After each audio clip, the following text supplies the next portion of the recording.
اس کی اہمیت اس لحاظ سے یہ بات درست ہے کہ اس کو محض صرف فوج کی ایک انٹرنل اکاؤنٹیبلٹی کے طور پر نہیں دیکھا جا سکتا. ٹھیک ہے. اس سے اور بہت سی چیزیں جڑی ہوئی ہیں، اور زیادہ امپورٹنٹ فیکٹر اس کے اندر یہ ہے کہ جنرل ریٹائرڈ فیض حمید صاحب کا جو کنڈکٹ رہا، اور جب وہ عمران خان صاحب کی حکومت کے دوران ڈی جی آئی ایس آئی رہے، اس وقت وہ کیا کرتے رہے، پھر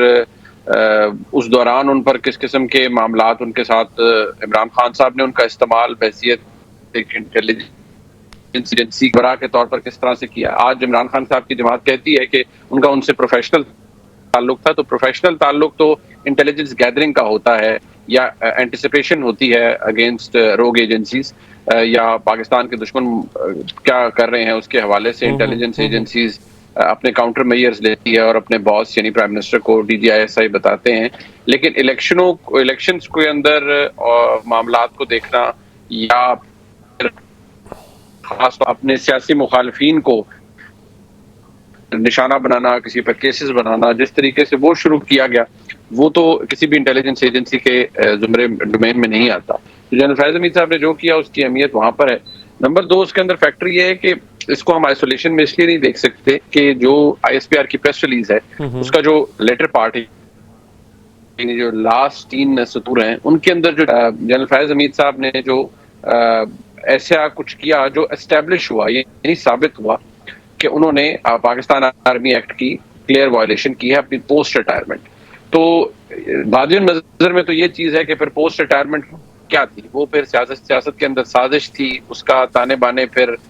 بتائی جاتا ہے کہ 9 مئی سے بھی جڑے ہوئے ہیں، اور کس طرح سے کیونکہ پہلے بھی جب 9 مئی کا ذکر آتا ہے تو فوج نے اپنے بہت سے لوگوں کی انٹرنل اکاؤنٹیبلٹی کی ذکر آتا ہے، 1 سٹار کا، 2 سٹار کا، غالباً ایک اور 3 سٹار بھی ہیں، لیکن ان کے اس طرح زیادہ نام سامنے نہیں آئے. لیکن جنرل فیض حمید صاحب کا نام سامنے آیا. اس کی اہمیت اس لیے بھی ہے کہ فوج سمجھتی ہے کہ جو کیا گیا 9 مئی کو وہ ایک سیکنڈ اٹیمپٹ تھی پاکستان کے آج کے فوج کے سربراہ کے اوپر، اور پہلی اٹیمپٹ وہ تھی جو کہ ان کی اپوائنٹمنٹ کے وقت کی گئی. اب تو یہ بات زبان زد عام ہے، اور پاکستان کے ڈیفنس منسٹر اس کو کافی کلیئرلی بتا بھی چکے ہیں، میری پروگرام میں بتا چکے ہیں کہ کس طریقے سے جنرل باجوہ صاحب اور جنرل فیض حمید صاحب نے کنسپائر کیا، اور وہ نہیں چاہتے تھے کہ جنرل عاصم منیر صاحب پاکستان کے آرمی چیف بنے. میں سمجھتا ہوں کہ یہ بڑا کلیئر ہے، اور اس کو ان آئسولیشن نہیں ہم دیکھ سکتے کہ ایک فوج کے اندر ایک اکاؤنٹیبلٹی ہوئی ہے. There's a lot more that is... اب منیب صاحب، سوال میرا آپ سے یہ ہے، موجودہ تناظر میں دیکھتے ہوئے جیسے آج بھی ایک گرفتاری ہوئی ہے، مزید گرفتاریاں، مزید انکشافات بھی ہو سکتے ہیں، تو اس کا مطلب ہے کہ فی الحال کوئی گنجائش نہیں ہے، کسی قسم کی معافی کی گنجائش بھی نہیں ہے، اور جس طرح کہا جاتا ہے کہ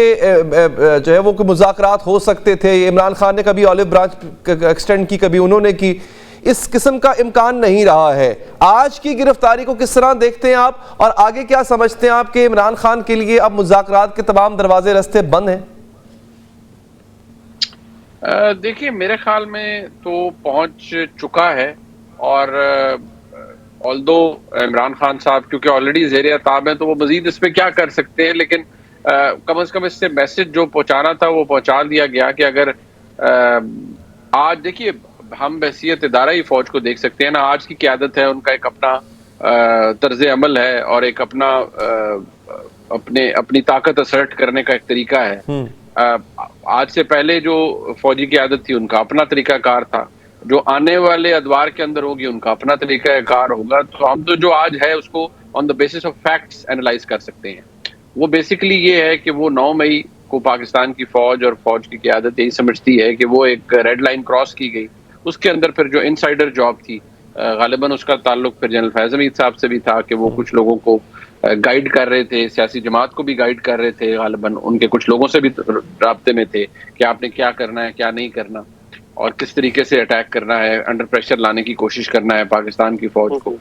یا اس کی قیادت کو. تو نیچرلی پھر وہ جو چیزیں آپس میں آپ ان کو ملائیں تو آپ کو اندازہ ہوگا کہ یہ ایک سوچی سمجھی چیز تھی جو کہ کی گئی. اور جس طرح سے پھر فوج کی جانب سے رسپونڈ کیا گیا ہے وہ یہی ہے کہ اگر ہم اپنے کسی شخص کو نہیں چھوڑیں گے تو لیٹ الون کہ ہم کسی اور کو کوئی گنجائش دیں گے یا کوئی ایکسیپشن کریٹ کریں گے. عمران خان بڑے شور نظر آتے تھے، اور ابھی بھی ہے کہ 2 ماہ میں حکومت چلی جائے گی, سب کچھ اتھل پتھل ہو جائے گا, سب کچھ بدل جائے گا. حالانکہ اب ہم دیکھ رہے ہیں کہ عمران خان پہ مزید سختیاں, نہ صرف ان پہ بلکہ ان کے سہولت کاروں پر بھی سختیاں. آج کا واقعہ دیکھ لیں آپ, اور اگر فیض حمید بھی سہولت کاری کرتے ہوئے پائے جاتے ہیں تو شاید یہی وجہ ہے کہ ان کی گرفتاری سامنے آئی ہے. تو کیسے پاسبل ہوگا کہ 2 ماہ میں حکومت چلی جائے جیسا کہ عمران خان خواہش رکھتے ہیں؟ ایک اور دوسرا سر ساتھ میں یہ بھی بتائیے گا کہ اس کے اب جو ایک اور مسئلہ جو کہ درپیش ہے وہ یہ ہے کہ ادارہ جو ہے وہ اپنی بات پہ قائم ہے, لیکن ان کو بھی مشکلات کا سامنا ہے کہ جس طرح سے وہ چاہتے ہیں ان کو انصاف ملے, عدلیہ سے ان کی کہیں نہ کہیں ایک مایوسی ہے, ایک تناؤ نظر آتا ہے. دیکھیے, اگر ان کو امید ہے تو یہ تو ان کا بحثیت ایک سیاستدان حق ہے. وہ یہ تو نہیں کہہ سکتے پیغام جو رپورٹرز کو دیتے ہیں, یہ بھی فارچونیٹ ہیں وہ کہ جیل ٹرائل ہو رہا ہے اور رپورٹرز جاتے ہیں ان سے بات کرتے ہیں. وہ یہ تو نہیں کہہ سکتے کہ میں ہار گیا ہوں یا میری جماعت ہار گئی ہے اتنے مینڈیٹ کے باوجود اور ہم بالکل ہمارے کام ختم ہو گیا. انہوں نے تو اپنے ووٹر سپورٹر کو یہی کہنا ہے کہ بس مشکل وقت گزر گیا ہے, تھوڑا سا عرصہ رہ گیا اور یہ حکومت کا تختہ الٹ جائے گا. لیکن ان کی امید اگر سپریم کورٹ کے اندر ایک بہت بڑی تبدیلی کی ہے جو کہ نئے آنے والے چیف جسٹس صاحب کی صورت میں ہوگی, تو وہ تو پھر اتنا شاید وہ ایسا ہوگا کہ پھر اندازہ ہو جائے گا ہر ایک کہ اس سے یہ اتنا بلیٹنٹ ہوگا کہ جی ٹھیک ہے نئے چیف جسٹس صاحب آئے ہیں اور انہوں نے ایک پٹیشن کے اوپر فیصلہ کیا اور حکومت کو چلتا کر دیا. تو میرا خیال ہے کہ پھر اگر ایسا ہوگا تو اس کو ایکسیپٹ نہیں کیا جائے گا, نہ حکومت کرے گی نہ اسٹیبلشمنٹ کرے گی, اور گو کہ سپریم کورٹ کا فیصلہ ہے اس کے اوپر ماننا لازمی ہے. لیکن ہمارے سامنے 2 پریسیڈنٹس ہیں نا, ایک یہ کہ سپریم کورٹ نے کہا 2 صوبوں میں انتخابات کروائے جائیں, نہیں ہوئے, نہیں مانا گیا. اب مخصوص نشستوں کے حوالے سے فیصلہ امپلیمنٹ ہونا چاہیے, نہیں ہوا. تو اگر ایک اور فیصلہ بھی آ جاتا ہے تو اس کو کیا کوئی مانے گا یا پھر تو سر یہ بتائیے گا کہ تحریک انصاف کی اپنی قیادت آپ کو لگتا ہے کہ اس سے مزید اب بکھرے گی؟ کیونکہ ابھی بھی ہم پارٹی کے اندر بھی ایک رفٹ دیکھ رہے ہیں سر, رفٹ کہہ لیں یوں کہہ لیں کہ اسد قیصر صاحب کوئی بات کرتے ہیں, حماد اسد صاحب کوئی بات کرتے ہیں, ایک تو یہ صورتحال ہے. اور دوسرا اب آپ تحریک انصاف کا اپنا مستقبل کیا دیکھ رہے ہیں؟ آپ کو لگتا ہے کہ کسی قسم کی ڈیل کر پائیں گے, عمران خان باہر آ پائیں گے؟ کیونکہ نہیں لگ رہا کہ ادارہ جو ہے وہ بھلانے کو تیار ہے کسی بھی طرح سے اس پورے 9 مئی کے واقعے کو. دیکھیے, اب ہم ایک وہ میں اس کو اس طرح سے لیتا ہوں کہ جو اشارے مل رہے ہیں, اشارے تو یہ ہیں کہ میرے لیے یہ اس لیے پرابلمٹک ہے, کچھ لوگوں کو شاید یہ بڑا نارمل لگے, لیکن میرے لیے پرابلمٹک یہ ہے کہ اگر تو ہمارے ملک کے ایک سابق وزیر اعظم کی فوجی حالت بہت بڑی اپسیٹنگ ایک ڈیولپمنٹ ہوگی جس کے نتیجے میں ایک ایسا پریسیڈنٹ سیٹ ہوگا کہ آپ ایک فارمر پرائم منسٹر کو ملٹری کورٹ کے اندر انڈر ملٹری لاز یا جس طرح بھی آپ کریں گے, قانون میں تو یہ لکھا ہوا ہے یا قانون کے اندر سپریم کورٹ کی تو ججمنٹ موجود ہے کہ سویلین کا ٹرائل نہیں ہو سکتا, لیکن آپ دیکھیے وہ 100 یا 80 لوگ ابھی بھی موجود ہیں جن کا فوجی ٹرائل ہو رہا ہے, فیصلہ اس پر نہیں ہوا. اگر خدا نخواستہ عمران خان صاحب کو بھی ایسی ہی تحویل میں دے دیا جاتا ہے تو اس کا سب سے بڑا نقصان یہ ہوگا کہ ایک تو ریزنٹمنٹ تو بڑھے گی, لیکن عمران خان صاحب سے جو رابطہ ہے اس وقت پارٹی کا اور پارٹی رہنماؤں کا وہ ختم ہو جائے گا. آج تو یہ پریویلیج ہے کہ خیبر پختونخوا کے چیف منسٹر ملتے ہیں, وکلاء ملتے ہیں, ہر کوئی ملتا ہے, لیکن جو کام اس صورت میں ہوگا وہ تو پھر ایک سمجھیں ایک بلیک آؤٹ ہے نا, کہ آپ کو پتہ ہی نہیں ہے کہ اندر کیا ہو رہا ہے, ایکسیس ہی نہیں ہے. جب شروع میں یہ معاملہ 9 مئی کا شروع ہوا تو میرے ذہن میں بھی یہی تھا کہ یہ ملٹری کورٹ کے اندر ٹرائل کیسے ہو سکتا ہے, سپریم کورٹ کی ججمنٹ موجود ہے, اگر قانون کے حساب سے دیکھا جائے تو پھر بڑا مشکل ہوگا. لیکن کیا فیصلہ نہیں ہو پایا, لیکن کیا وہ 80 یا 100 لوگ جن کا فگر ہم سب کے پاس ہو سکتا ہے, pull it out from the internet,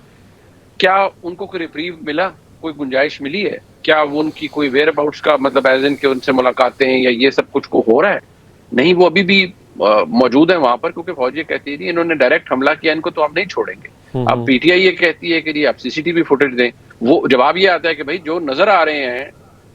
ان کو آپ کیسے جھٹلا سکتے ہیں, آپ کو CCTV فوٹیج چاہیے یا فوٹیج چاہیے جس کے اندر لوگ اسٹیبلش ہو رہے ہیں. بار فاروق کے لیے کہا جاتا ہے جی کون سی CCTV فوٹیج چاہیے آپ کو, وہ کہتے ہیں جی حسان نیازی صاحب کے لیے کون سی CCTV فوٹیج چاہیے آپ کو, شہریار افریدی صاحب یا ڈاکٹر یاسمین راشد صاحبان کے حوالے سے اسٹیبلشمنٹ یہ کہتی ہے کہ جی آپ کو کون سی CCTV فوٹیج چاہیے. میرا آرگیومنٹ یہ ہوتا ہے کہ ٹھیک ہے جی، آپ سرکمسٹانشل ایویڈنس کے بیسس پہ کیا لوگوں کو سزائیں دے سکتے ہیں عام عدالتوں کے اندر؟ اور اگر ایسا ہی ہے تو کیا آپ نے ایویڈنس اتنی اچھی پرووائڈ کر دی ہے کہ فیصلے ہو گئے؟ پچھلے 1.5 سال کے اندر صرف ایک گجرانوالہ کی عدالت ہے شاید جس نے کوئی فیصلے دیے ہیں 9 مئی کے کیسز کے حوالے سے، باقی کہیں تو ریمانڈ ہوا ہے، ریمانڈ چل رہا ہے جی، کبھی فزیکل، کبھی جوڈیشل، کبھی ریمانڈ کینسل کر دیا جاتا ہے ہائر کورٹس کی جانب سے، اور کوئی ٹرائل جو ہے وہ مکمل ہونے کا